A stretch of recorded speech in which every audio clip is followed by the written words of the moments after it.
Several years ago, I was at a dinner party with friends, and there was this radiant woman across the room that actually, frankly, didn't think I looked like much. And then we started talking, and we kept talking. We talked about faith and family, we talked about friends and family, we talked about the incredible place that we grew up in. We talked about our love of nature and our love of family, our love of kids. We had an amazing walk that started on the beaches and has continued ever since. All right. But that's a little bit where our story kind of diverged, because what I realized pretty quickly is that while I was growing up in upstate New York, Krish's story was truly the American dream, a story that frankly could only happen in America. You're going to hear today an amazing story of a family trying to flee a civil war to come to these shores. But what's amazing about it is how they seized the opportunities that America presented in a way that truly is possible only in America. And it's funny because there's so many details to this story that I actually didn't know from Krish because she's too humble, that actually I had to wait to hear from her father, who has no problem bragging about her.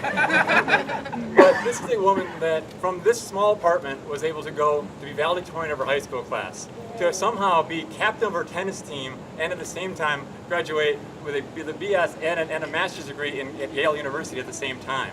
Who, it turns out later, we lived 1,700 feet apart at the University of Oxford and never met, frankly, because I probably wasn't ready for her at the time. And who was able to go to the best law school in the world at Yale. But she could have done anything with this resume, absolutely anything. But what she decided to do was service. So she tried some things in the business sector, she worked in law, but then she went to where her heart really was, which was helping others, which makes sense. Being the daughter of public school teachers, it makes sense that she wanted to spend her career in public service. And so from the highest levels of the State Department, where she helped oversee a $52 billion budget, to leading the Let Girls Learn initiative for First Lady Michelle Obama, where she led $1 billion investment that attracted another $3 billion of private and governmental commitments. This woman has done amazing things, and frankly, she still hasn't figured out that I married way up. So with that, let me introduce an incredible woman, the next governor of the state of Maryland, Krishanti Vignarajah.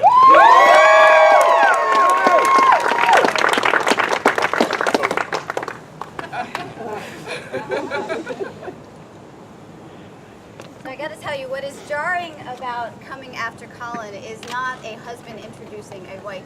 It is coming up to a podium after someone who is 6'4" and having to step on a step stool.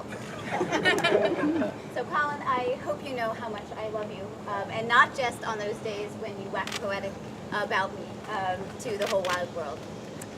Thank you for everyone for being here.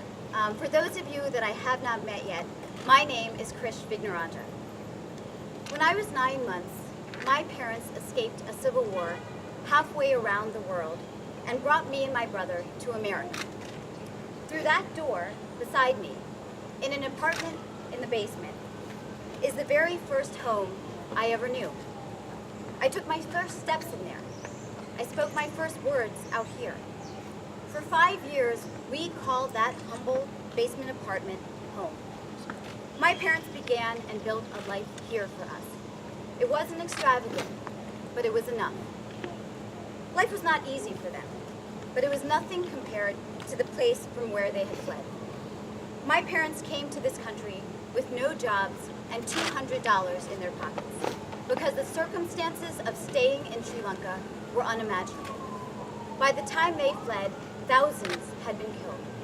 Children were forced to become soldiers as the country descended into civil war. My mom and dad each have lived extraordinary lives that have inspired me. By example, my mother, who celebrated her 80th birthday this summer, started teaching at Poly in Baltimore City and retired from Morgan State. She also walked me every morning down that lane to kindergarten at Edmondson Heights Elementary. She also read to me every night, and she never missed a single soccer game my entire life. She is the mom and woman I aspire to be every day. My father is just as inspiring. He was born poor, raised on a farm, and still to this very day grows his tomatoes in the backyard. When we first moved here, he would walk up to Route 40 to catch the bus to Edmondson High School. It would be 37 years later, after teaching at Edmondson and Frederick Douglass, Digital Harbor, and Western, that my dad this past summer would at last retire at the age of 80. He is still as energetic as he's ever been, with just just a little bit less hair. For the first time in my life, my parents are now both retired, and I couldn't be happier for them. But just in case they get bored, I've given them one more student to teach. Before I was anything else, I was an immigrant and the proud daughter of public school teachers. And that girl whom fate and luck brought to this state, to this very street, has spent every day since trying to make herself worthy of that blessing. I worked hard and made my way from Edmondson Heights to the Ivy League. I had the honor of serving Hillary Clinton and John Kerry at the State Department, and then serving First Lady Michelle Obama. From Woodlawn to the White House, there is no other place in this world that my family's life was possible. And for generations of immigrants, for generations of all people, natives and newcomers, the American dream begins in apartments like this one. I realized this morning, since we moved down the road over 30 years ago, my entire family has never come back to this place altogether. It is a cherished and special place, full of fond memories, but also reminders of how blessed we have been to have the opportunities that we have had. So I have returned here to where my American dream began to announce that I am running for governor of Maryland.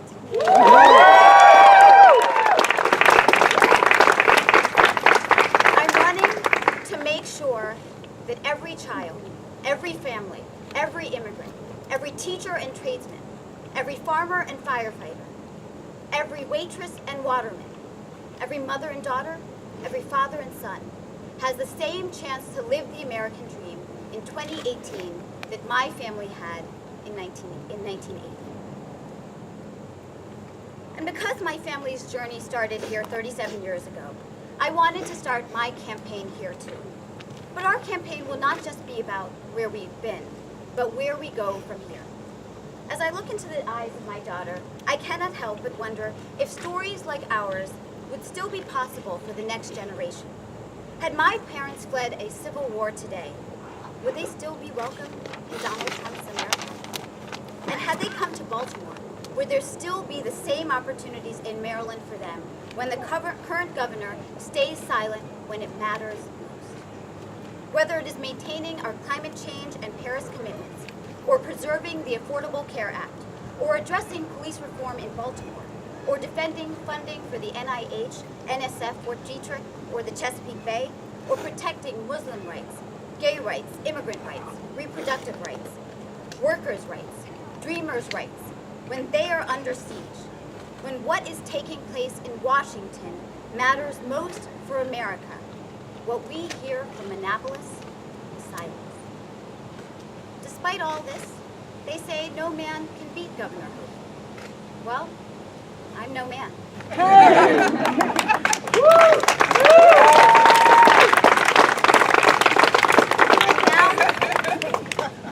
And now we need women more than ever in office.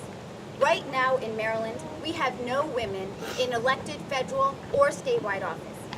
All 8 members of Congress, both senators, the lieutenant governor, the attorney general, and the comptroller are all men. That means for those 13 offices, we have as many women today as we had 100 years ago when we didn't even have the right to vote. So let me be clear. Part of why I am running is because we need more women in public office. And the policies of our state reflect our absence. We remain one of the few states in the country that grant rapists paternity rights. We spend years fighting over whether Marylanders should have 5 paid sick days. We have less access to women's health care facilities than other states. From campus sexual assaults and domestic violence to universal health care, elder care, child care, breast care, and widows living on fixed incomes, we do not focus enough on the issues that affect women most. And Maryland women still do not get equal pay for equal work.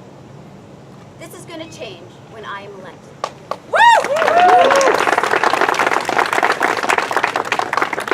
We're going to talk a lot about policies and principles during this campaign. So let's start with one that is deeply personal. Because we have to protect our families and our workforce, our governor, Maryland will become the first state in this country to guarantee 3 months of paid family leave to every new mother and father in the state.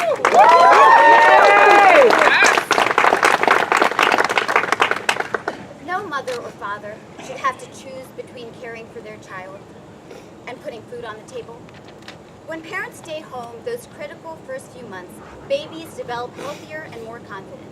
When parents return to the workforce, they are more productive. Yet right now, the U.S. is the only developed democracy in the world that does not guarantee working mothers and fathers paid family leave. Alana turned 3 months yesterday.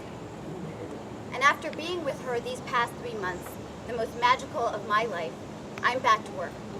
She's better off, and so am I. On the economy, because Maryland needs a resilient, thriving, and diversified economy, as governor, we will strengthen and grow Maryland's private sector. Some reports say our economy is doing well.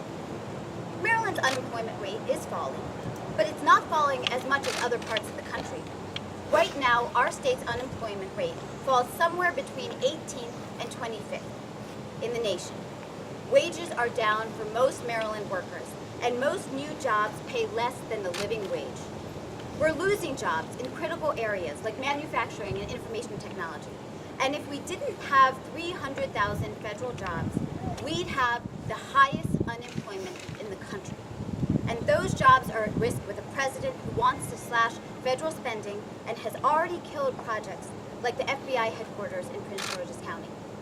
So here's what I'm going to do as governor. We will create 250,000 private sector jobs in the next 4 years. We will do this by revolutionizing our innovation economy so that Maryland is a national leader in biotech, cybersecurity, and information technology. I think she agrees. We have assets and advantages that other states would die for. The second highest percentage of people with graduate degrees, more federal science research funding than any other state, and world-class universities. Yet today, we receive less than 0.5% of venture capital funding, and we rank 28th in startups per capita. During my administration, we will build an innovation economy that will rival Silicon Valley. We will also invest in infrastructure. We spend too much time in traffic, and too many of our neighbors are not connected to the information highway. I am pledging that Maryland will become the first state in the country to ensure universal access to high-speed internet. And we're going to cut traffic and rush hour commute times in half by completing transit projects like the Red Line and the Purple Line, and embracing advanced transportation technologies and advanced traffic solutions that we see all around the world. And finally, we will make Maryland the most efficient, most predictable, and least burdensome place to start small businesses. Whether you are a waterman or a welder, whether you raise crops or capital, creating jobs and being an entrepreneur ought to be the easiest thing to do in Maryland. We began our day in breathtaking Garrett County, where we enjoyed some of the best hikes in the state. From Mountain Maryland to the Eastern Shore, we are blessed with some of the nation's most pristine natural resources that I am committed to protecting. We're going to clean up the tributaries that feed into the Chesapeake Bay, because we have to focus upstream, from the Patapsco and the Potomac to the Choptank and the Nanticoke. We're going to grow our outdoor economy by making Maryland the best place for hiking, camping, biking, birding, paddling, fishing, and hunting east of the Mississippi. And we're going to lead the nation in climate change, cutting emissions, improving our resilience to flooding and sea level rise, and leading in energy efficiency, offshore wind, solar, and other clean energy, all of which will create well-paying jobs. The last policy area I want to discuss is perhaps the most important: education. It's no accident that we're honored here with the presence of many teachers and principals and many of my old classmates. Because my top priority as governor will be our schools. Because education is the springboard, the secret ingredient, the world-expanding fairy dust that ensures that our children can make for themselves a life that matters. Because schools are the wellspring of hope. They were for my family and for hundreds of thousands of families across this state. Because I am not the daughter of politics or privilege. I am the daughter of public school teachers and product of public schools myself, all the way from kindergarten through 12th grade. In fact, I'm the only candidate who is the product of Maryland public schools. So I have a unique perspective of why the future of those schools matters so much, from cradle to career. We often boast about Maryland having the best schools in the country, but that is simply not true anymore. We are dropping in every ranking.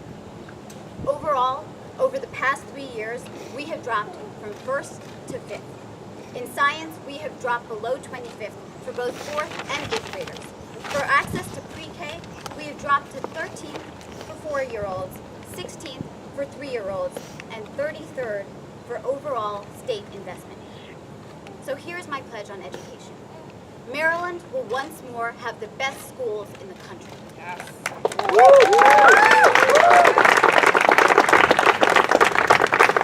And as governor, here are the 5 specific things we will do to make sure Maryland's schools are the envy of the nation.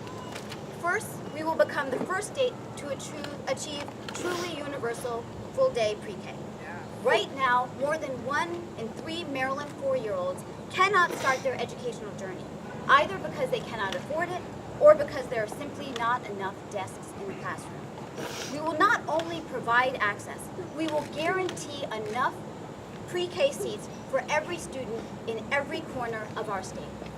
Second, we will fully and finally fill the $2.9 billion school funding deficit that is fueling educational inequities across the state. Because you should not have to go to a private school for a world-class education. And the quality of your education and the opportunities that follow should not be determined by your zip code, whether you grew up in Easton or here in Edmonton. Third, we will ensure that no student ever goes hungry in school again by providing free access to hot, healthy breakfast and lunch, which when combined with regular exercise, as I learned from the First Lady, can be the key to ensuring that every child is ready to learn. Because you cannot give your teacher your full attention on an empty stomach. Fourth,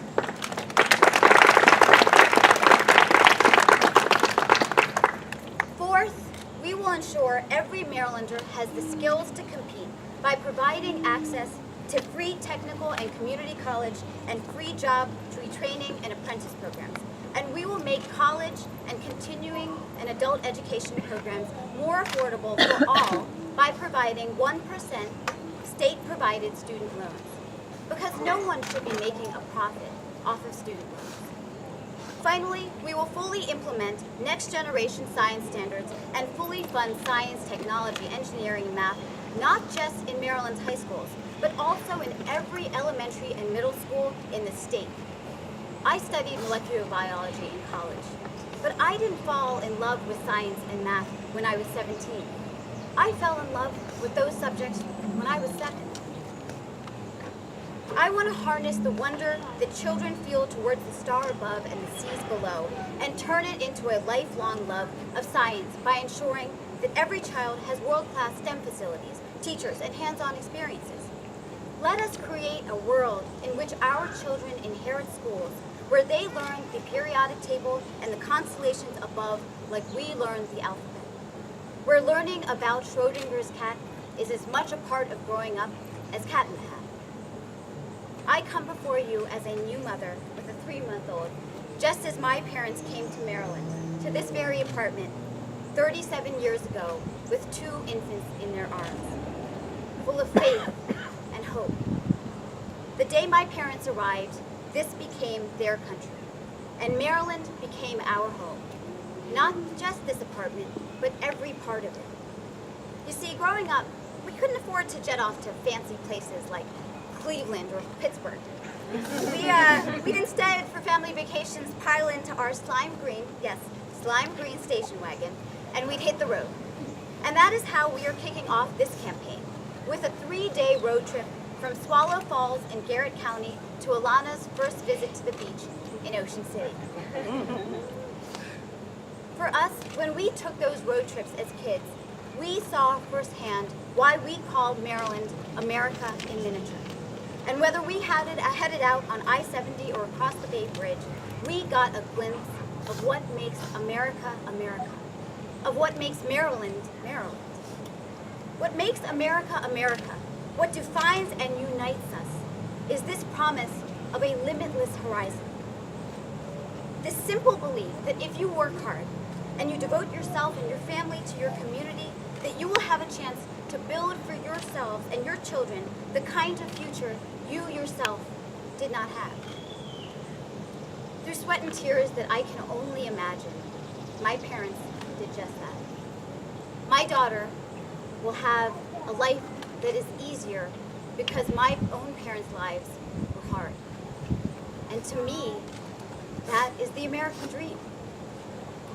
And that dream is a precious inheritance. It is ours to celebrate and cherish, but it is also now ours to protect and nourish. And during this campaign, I will crisscross this great state every day, just as I did yesterday and today, and just as I will do tomorrow and every day after that, with one simple message. I am running for governor to make sure every child has every opportunity, just as I did, to live the American dream. So let's get to work. Yeah. Thank you.